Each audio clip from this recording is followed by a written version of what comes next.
के बीच सभी पार्टियों ने बागी और भीतरघात का भी डर सताने लगा है। सभी 7 सीटों का चुनावी गणित क्या है, बागी और भीतरघातियों के हालात क्या है, वो आप इस रिपोर्ट में देखिए।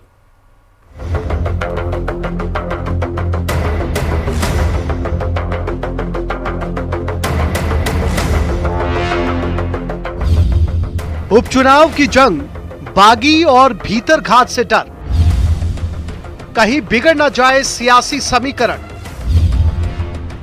मैनेजमेंट में जुटे सियासी दिग्गज। जी हां, उपचुनाव के सियासी मैदान में बागी और भीतरघात का डर प्रत्याशियों के साथ साथ पार्टी के आला नेताओं को भी सता रहा है, क्योंकि कई सीटों पर टिकट नहीं मिलने से नाराज नेताओं ने निर्दलीय ही ताल ठोक दी है। अब सभी दलों को अपनी सीट बचाने की चिंता है। इसकी बड़ी वजह यह है कि कहीं भीतरघात तो कहीं बागियों ने इन दलों को चुनौती दे रखी है। यहां इस मामले में कांग्रेस को अपनी पुरानी सीटें खोने का ज्यादा डर है। ऐसे में उन्हें सीट भी बचानी है और गठबंधन टूटने के बाद अपने हालात को लेकर प्रदेश की जनता के सामने एक मैसेज भी देना है कि हम बिना गठबंधन के भी मजबूत हैं। कारण से तो खराब हो रही थी वहाँ कांग्रेस। अच्छा न चलेगे तो हमने तो पहले ही गया हुआ मान लिया था। जो लोग काम नहीं कर रहे थे, जिनकी जनता में पकड़ नहीं है, उन लोगों को हमने तवज्जो नहीं दी, तो वो कहीं भी जाएं हमें क्या फर्क पड़ने वाला, आप बताइए। जो गया है उसका नाम आपको पता हो, और कभी आपने जिंदगी में कांग्रेस की 15 साल 20 साल में उसको कभी कांग्रेस के कार्यक्रम में आप में से किसी मीडिया ने देखा हो, कहीं अखबार में किसी इलेक्ट्रॉनिक मीडिया में नाम आया हो तो बता दो। वो घर बैठे बैठे ही दुकान चला रहे थे, उनकी दुकानें बंद कर दी हमने, तो वो चले गए, जाने दो, कोई दिक्कत नहीं। बहुत कार्यकर्ता हमारे। वहीं भाजपा को मैसेज देना है कि प्रदेश की सत्ता से इन 10 महीने के शासन में जनता खुश है और उनके काम जनता को पसंद आ रहे हैं। हमारी तैयारी कोई अचानक नहीं हुई है। हमारी तैयारी है, हमारा बूथ मैनेजमेंट, हमारा पन्ना प्रमुख की नियुक्ति, हमारे मंडल और स्तर पर हमारा संगठन सुदृढ़ है। सब दृष्टि से हम मजबूत हैं। तो हम उस आधार पर, और फिर राजस्थान और केंद्र सरकार के जो बजट है, उनकी जो घोषणाएं जो हमने विकास की है, वो आधार हमारा रहेगा। जनता के बीच में जाकर के हमने ये सब जनता को बताया है और जनता समझती है, सब देखती है। कांग्रेस ने जो पहले जो भ्रम पैदा किए थे, वो भ्रम का निवारण भी हो गया है, इसलिए जनता अब हमारे साथ है। अब आपको बताते हैं किन सीटों पर किसे और क्यों डर सता रहा है। सबसे पहले बात करेंगे झुंझुनू सीट की। झुंझुनू विधानसभा सीट पर कुल 11 प्रत्याशी चुनावी मैदान में है। भाजपा ने राजेंद्र भांबू को प्रत्याशी बनाया है, जबकि कांग्रेस ने ओला परिवार के वारिस अमित ओला को टिकट दिया है।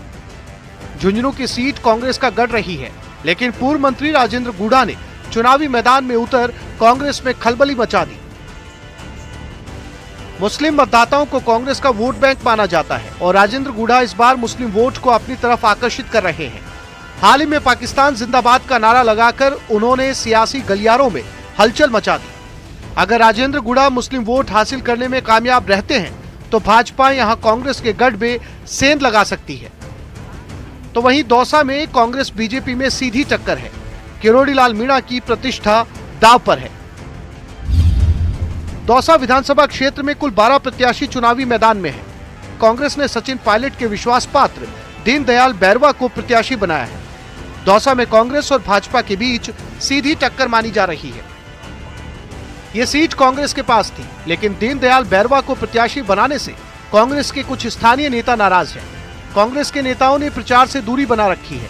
ऐसे में दीनदयाल बैरवा को काफी पसीना बहाना पड़ रहा है। हालांकि पूर्व उप मुख्यमंत्री सचिन पायलट अब प्रचार में जुट गए हैं। ऐसे में कांग्रेस अपने आप को मजबूत मानने लगी है। उधर कैबिनेट मंत्री डॉक्टर किरोड़ी लाल मीणा ने अपने भाई को जिताने के लिए दिन रात एक कर दिए। डूंगरपुर की 84 विधानसभा सीट पर भाजपा ने कालीलाल ननोमा को चुनावी मैदान में उतारा और बीएपी ने अनिल कुमार कटारा को प्रत्याशी बनाया। उधर कांग्रेस ने महेश रोत को टिकट देकर 84 के चुनाव को रोमांचक बना दिया। 84 में बीएपी का दबदबा माना जा रहा है, लेकिन महेश रोत भी आदिवासी है।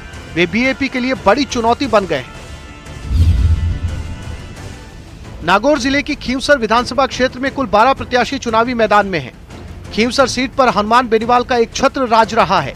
कभी बेनीवाल के साथी रहे रेवंत राम डांगा को एक बार फिर बीजेपी ने चुनावी मैदान में उतारा है, जो बेनीवाल के लिए चुनौती बन गए हैं। कांग्रेस की महिला प्रत्याशी के सामने हनुमान बेनीवाल ने अपने भाई के बजाय पत्नी कनिका को चुनावी मैदान में उतारा। ये सीट कांग्रेस, भाजपा और आरएलपी तीनों के लिए आसान नहीं है। ऐसे में यहाँ निर्दलीय को मिले थोड़े वोट भी खेल इधर उधर कर सकते हैं।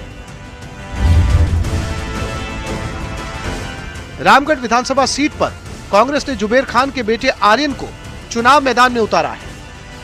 उधर भाजपा के पूर्व विधायक सुखवंत सिंह को चुनाव मैदान में उतारकर बबलू चौधरी को नाराज कर दिया गया, जिन्हें बाद में मुख्यमंत्री भजनलाल शर्मा ने मना लिया। कहने को बबलू चौधरी मान गए हैं, लेकिन उनके समर्थक पार्टी से नाराज हैं। ऐसे में भाजपा के लिए सीट आसान नहीं है। देवली उनियारा विधानसभा सीट पर भाजपा ने राजेंद्र गुर्जर और कांग्रेस ने कस्तूर चंद मीणा को प्रत्याशी बनाया है। देवली उनियारा में निर्दलीय प्रत्याशी नरेश मीणा ने दोनों पार्टियों की नाक में दम कर रखा है। नरेश मीणा कभी डॉक्टर किरोड़ीलाल मीणा के पक्के भक्त हुआ करते थे, लेकिन पिछले कुछ सालों से वो कांग्रेस नेता सचिन पायलट के साथ है। पायलट का नजदीकी होने के बावजूद कांग्रेस ने अभी तक नरेश मीणा को चुनाव लड़ने का मौका नहीं दिया। इससे नाराज होकर नरेश मीणा निर्दलीय प्रत्याशी के रूप में चुनावी मैदान में कूद पड़े। सलूंबर सीट पर कांग्रेस ने रेशमा मीणा और भाजपा ने शांता अमृतलाल मीणा को चुनावी मैदान में उतारा है। भाजपा ने सहानुभूति कार्ड खेलते हुए स्वर्गीय अमृतलाल मीणा की पत्नी को टिकट दिया ताकि उनकी सीट पर कब्जा बरकरार रहे, लेकिन बीएपी यहां सेंध लगाने की तैयारी में है। चूंकि उदयपुर में आदिवासी समुदाय का बड़ा वोट बैंक है, बीएपी ने जितेश कुमार कटारा को चुनाव मैदान में उतारकर मुकाबला रोचक बना दिया है। यहां त्रिकोणीय मुकाबला होना तय माना जा रहा है। अब देखने वाली बात यह है कि बागी किसका खेल बिगाड़ते हैं और किसका खेल बनाते हैं। न्यूज 18 के लिए अरबाज अहमद की रिपोर्ट।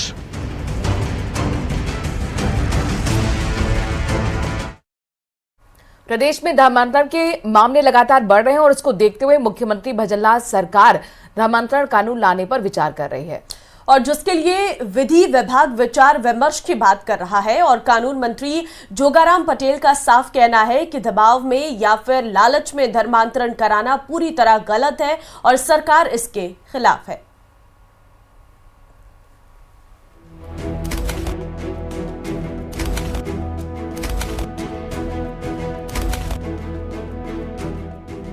भजनलाल सरकार लाएगी धर्मांतरण पर कानून।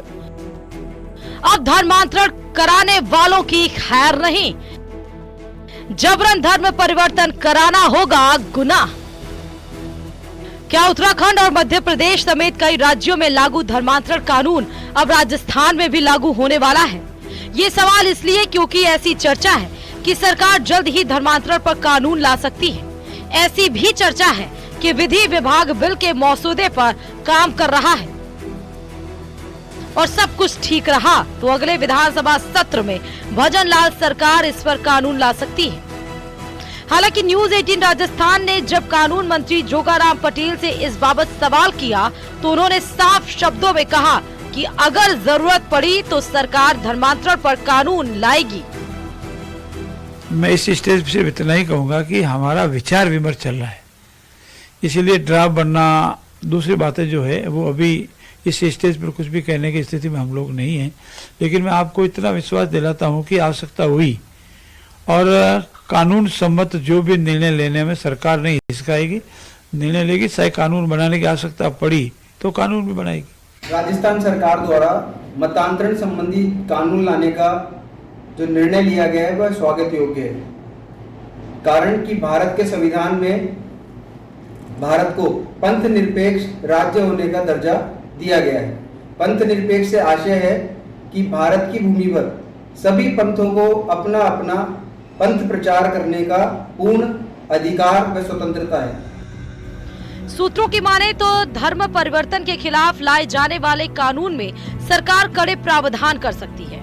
इसमें लालच या जबरन धर्म परिवर्तन करवाने वालों या इसमें सहयोग करने वालों के खिलाफ जुर्माना और जेल का प्रावधान हो सकता है। ऐसी भी चर्चा है कि सरकार इसमें लिव इन रिलेशनशिप के लिए रजिस्ट्रेशन को अनिवार्य कर सकती है। न्यूज 18 राजस्थान से बात करते हुए जोगाराम पटेल ने धर्मांतरण के मसले को गंभीर मुद्दा बताया है। आदमी की स्वतंत्रता है कि वो जो जिस धर्म को चाहे उसको अपनावे, लेकिन इसका तात्पर्य ये नहीं है कि उसको गलत लालच दे करके, लोभ दे करके उसकी अनपढ़ता का, या हमारे आदिवासी एरिया में रहने वाले जो भोले भाले लोग हैं उनको प्रलोभित कर यानी किसी तरीक़ों से धर्मांतरण करवाए, उस धर्मांतर के हम विरुद्ध हैं। और हमारा प्रयास है कि ऐसे इच्छा के विरुद्ध, लोभ और लालच से या अन्य किसी तरीके से धर्मांतर नहीं होना चाहिए।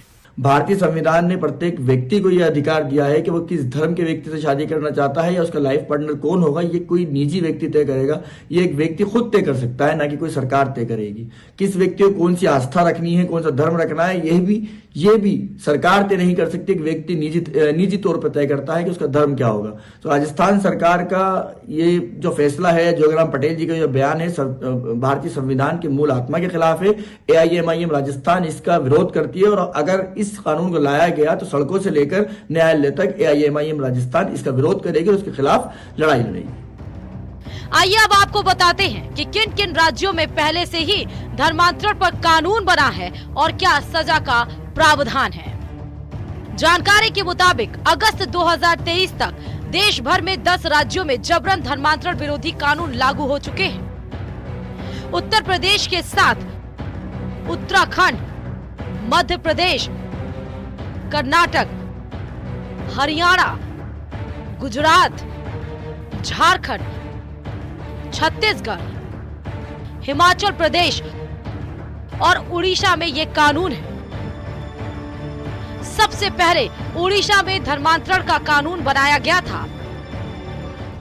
उड़ीसा में 1 साल तक की जेल और 5,000 रुपए तक का जुर्माना, SC/ST समुदाय की नाबालिग और महिलाओं के धर्मांतरण पर 2 साल की सजा और 10,000 रुपए का जुर्माना है। मध्य प्रदेश में 10 साल की कैद और 1 लाख रुपए का जुर्माना, अरुणाचल प्रदेश में 2 साल की सजा और 10,000 रुपए का जुर्माना देना होगा। गुजरात में 5 साल की कैद और 2 लाख रुपए का जुर्माना, नाबालिग लड़की होने पर 7 साल की कैद और 3 लाख रुपए का जुर्माना है। उत्तराखंड में 10 साल की जेल और 50,000 रुपए का जुर्माना, पीड़ित को भी मुआवजा देने का प्रावधान। जबरन सामूहिक धर्मांतरण पर 3 से 10 साल की जेल और 50,000 का जुर्माना। SC/ST समुदाय की नाबालिगों और महिलाओं के धर्मांतरण पर 3 से 10 साल की सजा। इससे पहले प्रदेश में वसुंधरा राजे की सरकार के दौरान साल 2006 और 2008 में धर्म स्वतंत्र बिल 2 बार पास हुआ था, लेकिन तकनीकी कारणों के चलते ये बिल कानून की शक्ल नहीं ले पाया। ऐसे में एक बार फिर सुगबुगाहट है कि सरकार धर्मांतरण पर कानून लाने की तैयारी में है। अब ये देखने वाली बात है कि सरकार कब तक धर्मांतरण कानून पर पूरी तरह अपना रुख साफ करती है। न्यूज़ 18 राजस्थान के लिए जयपुर से रोशन शर्मा की रिपोर्ट। और अब इस बीच एक बड़ी खबर यह है कि जयपुर में मौसमी बीमारियों का हाल बेहाल है। डेंगू की अगर हम बात करें तो अब तक पूरे प्रदेश में 10,709 केस सामने आ चुके हैं। वही मलेरिया के 1,677 और चिकनगुनिया के 601 केस, जबकि स्क्रब टाइफस भी पैर पसार रहा है। अब तक उसके केसेस 3,000 के पार पहुंच चुके हैं। तो प्रदेश में मौसमी बीमारियों का हाल आप जान लीजिए। सबसे ज्यादा अगर केसेस आए हैं तो वो डेंगू के हैं, 10,000 के पार केसेस पहुंच चुके हैं डेंगू के। मलेरिया के भी 1,677 केसेस अब तक सामने आए। बहुत जरूरी है कि आपको इस समय जब मौसम परिवर्तित हो रहा है तो अपना खास ख्याल रखना है, खासकर अपने आसपास सफाई रखनी है, क्योंकि अगर आपके आसपास पानी जमेगा, गंदगी रहेगी तो डेंगू का ये मच्छर बहुत तेजी के साथ पनपता है।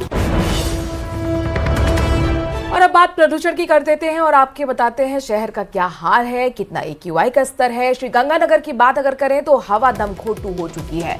श्रीगंगानगर में 375 के पार पहुंच चुका है AQI। लगातार 2 दिन से 350 के पार ये AQI है। जहरीले पॉल्यूशन से बढ़ने लगी है परेशानी, खासकर सांस लेने में दिक्कत हो रही है, आंखों में जलन की शिकायत है। AQI बढ़ने से श्रीगंगानगर की आबो हवा जहरीली हो चली है। बीकानेर के भी हालात कुछ खास नहीं है प्रदूषण के मामले में, लेकिन अगर सबसे ज्यादा AQI का स्तर दर्ज किया गया है तो वो है श्रीगंगानगर, चूंकि पंजाब से सटा हुआ है, पंजाब में पराली है और उसकी जो हवा का दिशा है वो श्रीगंगानगर की तरफ बढ़ता है, लिहाजा वहां पर हवा बेहद जहरीली हो चुकी है।